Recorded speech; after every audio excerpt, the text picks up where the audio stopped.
السلام علیکم ورحمۃ اللہ وبرکاتہ۔ کیا ناپاکی کے حالت میں بھی روزہ ہو سکتا ہے؟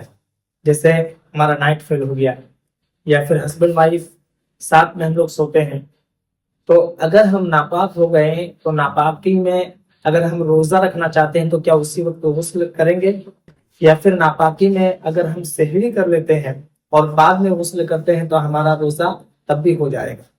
تو آج ہم آپ کو بالکل آسان طریقے سے بتانے والے ہیں کہ ناپاکی کی حالت میں روزہ ہوتا ہے یا نہیں ہوتا ہے، اور اگر روزہ نہیں ہوتا ہے تو کیوں نہیں ہوتا ہے، اور اگر روزہ ہوتا ہے تو اس کی نیت کیسے آپ کریں گے۔ تو دیکھیے، سب سے پہلی بات تو آپ یہ سمجھیے کہ اگر آپ ناپاک ہو جاتے ہیں، آپ کی آنکھ کھل جاتی ہے یا پھر آپ ناپاک ہوتے ہیں، جاگے ہوئے ہیں، تو سب سے پہلے آپ غسل کر لیجیے، پاکی حاصل کر لیجیے، اس لیے کہ جس جگہ ناپاک انسان ہوتا ہے اس جگہ پر رحمت کے فرشتے نہیں آتے ہیں۔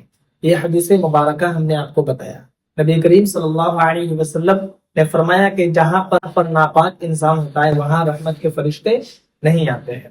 اب مسئلہ یہ ہے کہ ناپاکی کی حالت میں روزہ ہو سکتا ہے یا نہیں، تو بالکل روزہ ہو جاتا ہے۔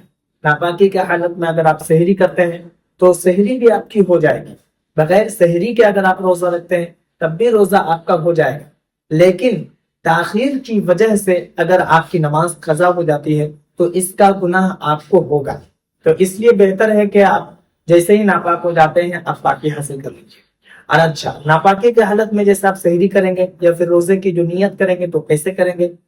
جیسے عام روزوں کی ہم نیت کرتے ہیں، وَبِصَوْمِ غَدٍ نَوَيْتُ مِنْ شَهْرِ رمضان، یا پھر نویت ان بِصَوْمِ غَدٍ مِنْ فرض رمضان، یا پھر من شہر رمضان، اس طریقے سے ہم نیت کرتے ہیں۔ در حقیقت یہ عربی لفظ ہے، لیکن ہماری نیت تو یہی ہوتی ہے کہ ہم روزہ رکھ رہے ہیں، اور ایسے بھی نیت دل کے پختہ ارادے کو ہی کہا جاتا ہے۔ آپ دل میں ارادہ کر لیجئے کہ ہم روزے کی نیت کر رہے ہیں تو روزہ آپ کا ہو جائے گا، اور دل میں یہ ارادہ کیجئے کہ ہم جو روزہ رکھ رہے ہیں یہ اللہ کی رضا کے لیے رکھ رہے ہیں، اللہ کو راضی کرنے کے لیے رکھ رہے ہیں، اس لیے کہ اللہ نے ہمارے اوپر فرض کیا ہے۔ تو اسی طریقے سے آپ نیت کر لیجئے گا۔ نیت ناپاکی کی حالت میں اگر آپ پڑھنا چاہتے ہیں تو پڑھ سکتے ہیں۔ ناپاکی کی حالت میں قرآن پاک کی آیت پڑھنے کے لیے منع کیا گیا ہے۔ باقی وظیفہ وغیرہ جیسے آپ پڑھ سکتے ہیں ویسے ہی ایک نیت ہے، تو اس کو بھی آپ چاہیں تو ناپاکی کی حالت میں پڑھ سکتے ہیں۔ نویت ان اصوم غدا للہ تعالی من فرض رمضان، یا پھر وبصوم غد نویت من شہر رمضان، یا پھر من فرض رمضان پڑھیں، تب بھی روزہ آپ کا ہو جائے گا۔ بالکل ناپاکی کی حالت میں آپ سحری بھی کر سکتے ہیں اور روزہ آپ رکھیے، بالکل روزہ بھی آپ کا ہو جائے گا۔ صرف اس لیے آپ روزہ کو چھوڑ رہے ہیں کہ آپ ناپاک ہو گئے، کیسے روزہ رکھیں گے؟ اگر ہم نہاتے ہیں، غسل کرتے ہیں تو گھر والے کیا کہیں گے، شرمندگی محسوس ہوتی ہے، تو اس وجہ سے آپ روزہ کو مت چھوڑیے۔ روزہ فرض ہے، اگر آپ جان بوجھ کر ایک روزہ قضا کرتے ہیں، چھوڑتے ہیں، تو اس کے بدلے میں 60 روزہ آپ کو رکھنا پڑے گا۔ اس لیے آپ روزہ رکھیے، اس کو چھوڑیے مت۔ ناپاکی کی حالت میں بالکل روزہ ہو جاتا ہے، اور سب سے اچھی بات یہ ہے کہ ثواب میں بھی کوئی کمی نہیں آتی ہے، لیکن بہتر ہے کہ آپ غسل کر لیجیے۔